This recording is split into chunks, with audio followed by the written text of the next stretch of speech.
Salam uşaqlar. Biz bugün 6 aprel tarixində keçirilmiş OTK-nın 9-cu sinif üzrə buraxılış imtahanı sınağının qrammatika hissəsinin izahına baxacağıq. Birinci sualdan başlayaraq gəlin baxaq. Deyir ki, asıl tərəfi feillə ifadə olunmuş söz birləşməsini müəyyən edin. Asıl tərəf bilirik ki, birinci tərəfdir və feillə ifadə olunub deyirsə, həm də söz birləşməsi olmalıdır. Buna diqqət yetirməliyik. Deməli, A variantında soyuq su. Birinci tərəf olacaq soyuq, yəni sifətdir. Bu deyil. Ay doğanda birinci tərəf olacaq ay, yəni isimdir. Bu da deyil. Y variantında saralıb solmaq. Bu mürəkkəb sözdür, mürəkkəb feildir. Bu da deyil. B variantında qazıb çıxarmaq, D variantında ağlağan uşaq verilib. Ağlağan sözü ağan şəkilçisi ilə yaranmış sifətdir. Ona görə bu da deyil. Bizə feil lazımdır. Cavabımız B variantıdır. Asıl tərəfi qazıb sözüdür. Feillə ifadə olunub və söz birləşməsidir. Cavabımız B variantıdır. 2-də nə deyir? Deyir ki, bilərsiniz sözünün səs tərkibi ilə bağlı səhv fikri müəyyən edin.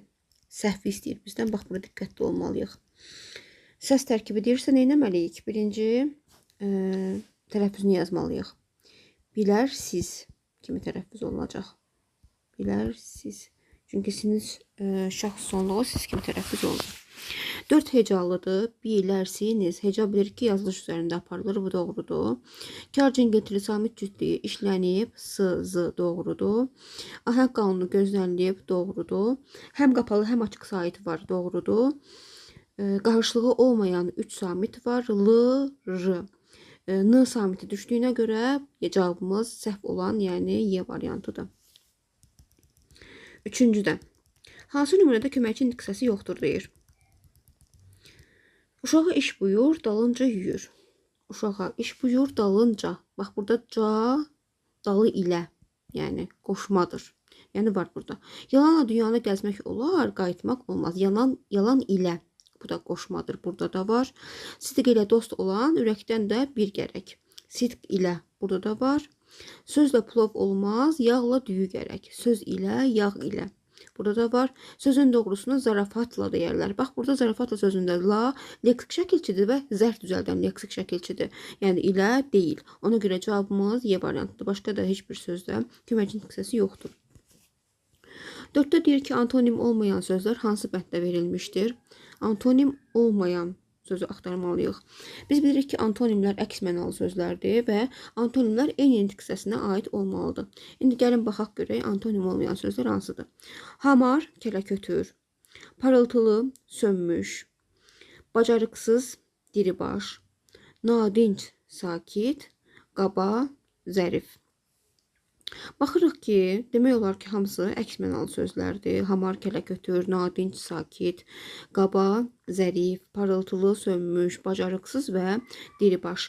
Amma C variantında verilən fikirdə, baxın, parıltılı sözü sifət olsa da, sönmüş feili sifət olduğuna görə biz bunları antonim götürə bilmərik. Hərçənd ki, əks mənalı kimi görünürlər, amma antonim deyirlər. Ona görə C variantıdır cavabımız. 5-ə baxaq. Deməli.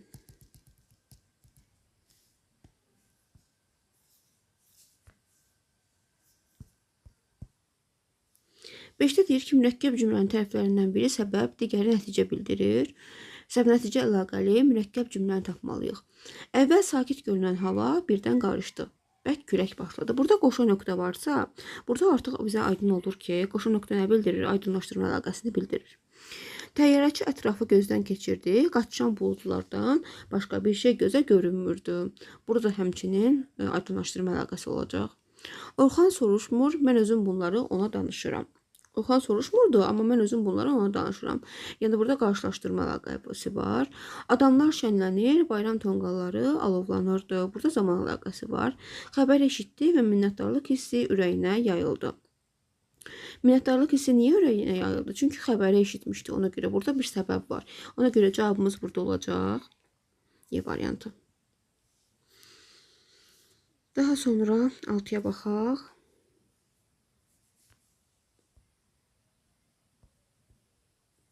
Hansı nömrədə əvəzlikdən sonra vergül işarəsi qoyulmalıdır deyir. Əvəzlikdən sonra vergül işarəsi. O, bu əvəzliklərində vergülün qoyulması qaydasına yadımıza salmalıyıq. O, bu sirri heç kimə demədi. Birinci nəyə baxırdıq? Onun ismin sualına cavab verməsinə, daha sonra özündən sonra gələn nitq səsinə. Ondan sonra bu gəlib. Artıq əvəzlik varsa vergül qoyulmayacaq. Gəlib bu cığırdan payız keçibdi. Hansı cığır? Bu cığır. Sifətin sonuna cavab veribsə vergül qoyulmayacaq. O xatirə zamanla unuduldu. Hansı xatirə? O xatirə yenə də sifətin sonuna cavab verir və qoyulmayacaq. Bu təlatümlü qəribə bir gün idi. Nə bu? Təlatümlü qəribə. Bunlar sifətlər olduğuna görə burada vergül qoyulacaq. Cavabımız D variantıdır. Hər kimdə ki vardısa ağıllılıq cövhəri, o bacarır hər işi, parlar onun gövhəri. Kim bacarır? O bacarır. İsmin sonuna cavab versə də özündən sonra gələn söz feil olduğuna görə vergül qoyulmur. Cavabımız D variantıdır burada da. 7-yə baxaq. Yalnız mübtəda və xəbərdən ibarət cümləni müəyyən edin. Burada artıq təhlil etməliyik. Güclü insanlar həmişə sadə olurlar. Sadə olurlar, xəbər. Kim insanlar, necə insanlar, güclü, nə zaman həmişə. Gördüyünüz kimi burada təyin və zəflik də var. Ona görə cavabımız bu ola bilməz. Kitabsız bir ömrün nə mənası var? Deməli, var xəbər, nə? Ömrün nə mənası? Ömrün mənası 3-cü nöqtəyin söz birləşməsi olduğuna görə bütöv götürməliyik. Necə ömrün, kitabsız ömrün. Və bir də burada təyin olacaq. Yəni burada təyinlər də var. Həqiqətən gedən yol səhvlərdən keçir. Nə edir? Keçir. Nə keçir? Yol keçir. Nədən keçir? Səhvlərdən. Tamamlıq. Hansı yol? Həqiqətə gedən yol. Bu da təyindir. Yəni bu da cavabımız deyil. İnsanı həyata bağlayan onun gözəl cəhətləridir.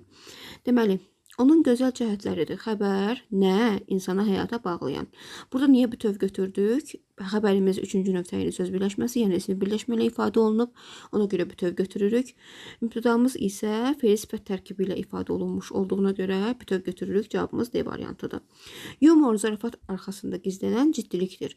Nədir ciddilikdir? Nə yumor? Deməli, necə ciddilikdir? Zarafat arxasında gizlənən ciddilikdir. Bu da olacaq təyinimiz. Fe'li sifət tərkibi ilə ifadə olunmuş təyin olduğuna görə cavabımız bu da deyil. Ona görə cavabımız D variantıdır. Baxaq 8-ə. Əsas vəzifəsi numerativ söz olan nümunənin işləndiyi cümləni müəyyən edin. Numerativ sözləri yadımıza salaq ki, onlar nə idi? Numerativ sözlər sayılarla isimlərin arasında işlənən sözlər idi. Hansı ki, biz onları 2 yerə ayırırdıq. Əsas vəzifəsi numerativ söz olanlar, bir də əsas nitq səsi olub da numerativ söz kimi işlənən sözlər. Bir cüt bulağım var, suyu şor. Burada cüt sözü işlənib və cüt sözü numerativ sözdür. Elə də uzaq deyil. 3 addım yoldur. Deməli, 3 addım yol. Burada addım sözü numerativ sözdür. Gözlərindən 2 damla yaş axdı. 2 damla yaş. Burada damla sözü olacaq. Dedim bir ağız ağla, demədim eli güldür bizə. Bir ağız ağla. Burada ümumiyyətlə numerativ söz yoxdur. Çünki burada isim yoxdur. Bir ağız ağla gördüyünüz kimi. Ağız sözü numerativ sözə bənzəsə də burada ümumiyyətlə numerativ söz yoxdur.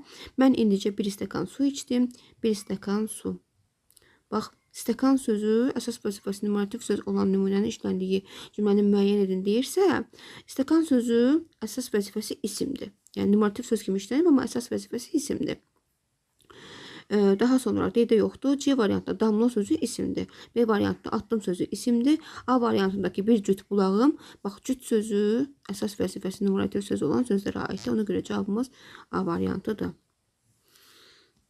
Baxaq 9-a.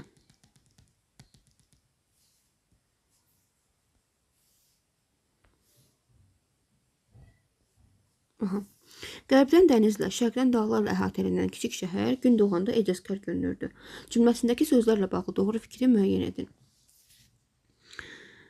Bütün fe'llər qurulduqca düzəltmədir deyir. Gəlin baxaq. Deməli, fe'llər hansılardır?